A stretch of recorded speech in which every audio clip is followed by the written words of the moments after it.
You can't escape in CX. You can fluff all you want. At the end of the day, the customer's either happy or not. There's no way to fluff it. Welcome back to Simply CX, where we bring you customer voices and expert insights.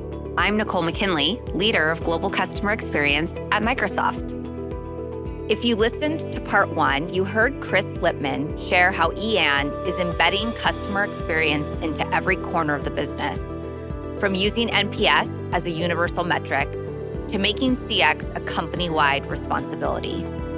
We wrapped up with a powerful story about their Beyond the Desk initiative, where C-suite leaders spend a day in the call center talking directly with customers. It's all about staying connected to the real customer experience. Today, in part 2, we pick up right there with Chris reflecting on what he learned from taking calls himself and how that sparked real change. We'll also dive into the role of AI in CX, the risks of voice bots, and the puzzle of keeping up with ever-rising customer expectations. Let's jump back in. Chris, we were talking about Beyond the Desk. It's such a powerful example of not only living in the shoes of your customers and experiencing firsthand what they're going through, but also your employees, right? And seeing exactly like the day in and day out lived experience. And then the fact that you had executives taking action as a result of that and driving positive change is even more amazing. I couldn't have said it better myself. It's a really key point you've said there, because if there ever is an escalated complaint or something, and it's because the call center agent made an error, it's like he made a mistake. Yeah. That's it. Well, what are you doing about it? Well, we've coached him and hopefully he doesn't make the same mistake again. That's it. Or, oh, by the way, he had, 20 different systems that he had to toggle between. Exactly. And the guy's only been taking calls for 2 months. There's no need to respond that way. And I think that when they see the complexity and the breadth of knowledge that these agents have to have, and they need to answer, and customers are impatient and they want the answer now, it's such a valuable exercise for a range of things. It's really invaluable. I love it. So did you do it? So I did it on a trial run before the actual C-suite got there to make sure it went okay. So I went through the training and I did it. And I got, on the first time I did it, I actually got a perfect NPS score from one customer who loved me, which was great. Very nice. Congrats. Yeah, I was super happy. Second time I did it, also with the rest of the team as well. And so the CEO is committed to do this every 6 months with the whole team, just to make sure we stay in touch with the reality of what our customers are experiencing and seeing. And one of the reasons that this division was created is that they were seeing scores, but when you go to social events or functions, and the level of complaint and angst that was coming from customers did not match the scores that they were being shown. Sure. And so there was some credibility. Well, is this really real? And so this is something that will definitely be ongoing. Yeah, making it real is super powerful. You can't escape in CX. You can fluff all you want. At the end of the day, the customer's either happy or not. There's no way to fluff it. So what was your biggest takeaway from your actual managing and taking of calls? Was there any one thing that jumped out for you? There was one particular product issue, which I identified from the call because I actually got 2 calls of the same type, right? You got to think those calls are distributed randomly. It's just first in, best dressed. So to get 2 calls of the same type made me very suspicious. And so I started drilling into it, and it's actually exposed a bigger problem, which we were unaware of. And we were unaware of it because most of the fixes for this occur at automated or at IVR level, which means they don't flow through to agents, but actually quite a significant problem. And so I can't detail it because it's still in flight, right? But it exposed that particular issue. Yeah. Great. So now you're fixing product as well. Fixing everything. Fixing the world, one call at a time. New tagline. I love that. So looking ahead, you touched very briefly on AI. And obviously, AI is here to help us all fix the world as well. How are you and Ian using AI, and what does the future hold for how you're envisioning AI will help you in transforming customer experience further? It's a hot topic right now. I mean, isn't it? Everybody's talking about AI, and some of it is on the Gartner hype curve, most definitely. But some of it is very real. It's certainly a far more advanced product than it was 18 months ago to 2 years ago. It's a completely different league, which is why people are so excited about it. But I think for me, It is the customer acceptance of that AI, if it's going to be front-facing customers, is really key and critical. And most organizations that I've interacted with, including pretty much all of the big ones, are not focused on this at all. For me, it's a massive blind spot because we know from bitter experience, and this one I can detail, is that if the customer doesn't like the tech, they won't use it. If you force them to use it, they'll give you horrendous NPS scores and make it very clear that they're not happy with your organization, which opens up for competition to do something different.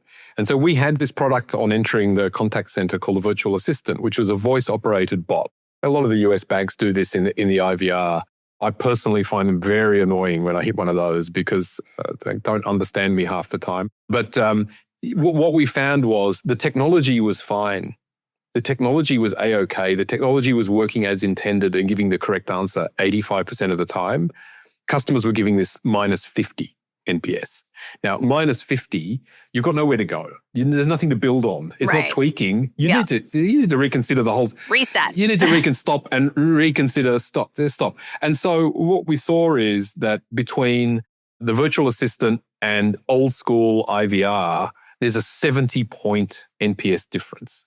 So the decision is a no-brainer. I just kill the virtual assistant, go back to old school IVR, and customers are like 70 points happier at that point of their journey. And so for me, this is a parable in terms of AI, because the other thing customers don't like is they don't like dealing with voice bots at all. Right. And we see this very clearly. They just don't like it. Now, in text, it's a different because, one part I left out. In that automated system, that same bot in text format gives very decent NPS scores. And the only differentiator is the customer doesn't know that they're dealing with a bot. Right? Because it's exactly the same engine, exactly the same software, giving exactly the same answers. But there's a massive difference between text and voice. The danger with AI, if it's front-facing, is the customer acceptance of that. And the customers are very jaded against voice bots because of the really, really poor experience of the last 5 to 10 years of trying to make this work, where it's really very poor. It's way better now, but there's instant customer dislike. Instant. That's for front facing. And we're developing products and bots to be able to do this with the key metric being NPS, so with the customer acceptance is a key metric.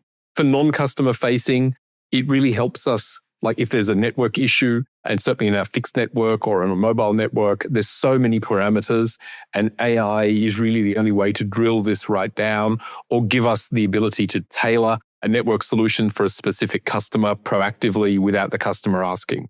For example, we haven't done this yet, but if you're roaming overseas, you're using another carrier's network, not ours. We just signed a commercial deal with these guys.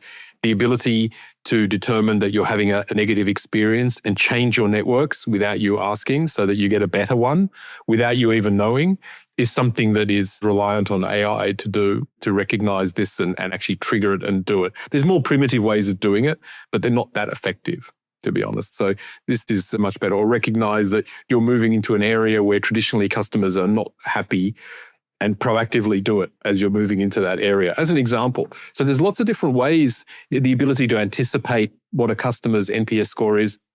And to be honest, we've done some of this without AI, but with AI, it should get even better. So we can, within a reasonable degree of accuracy, predict what a customer's NPS score will be before they tell us.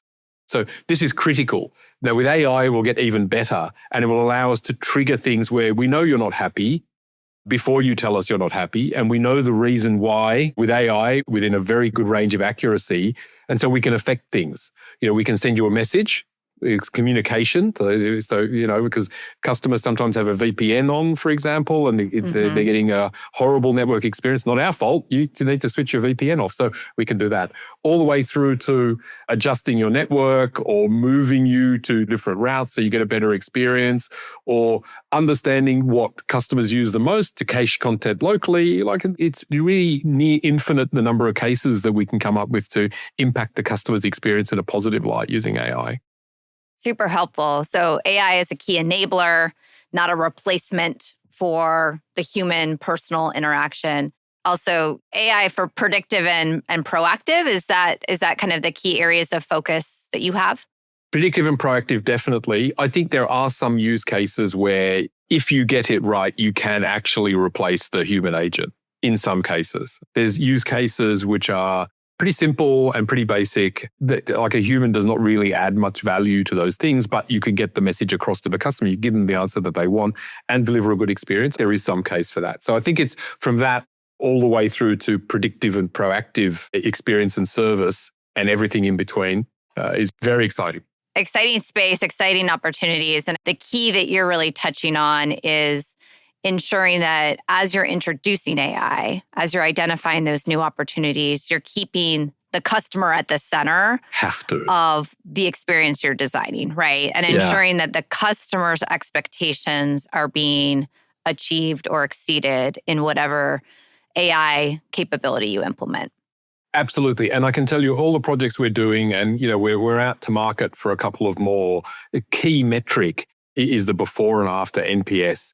Because just delivering the technology is of little value if customers aren't happy using it. And it falls right into the example that I gave. The technology works fine. Customers don't want to use it.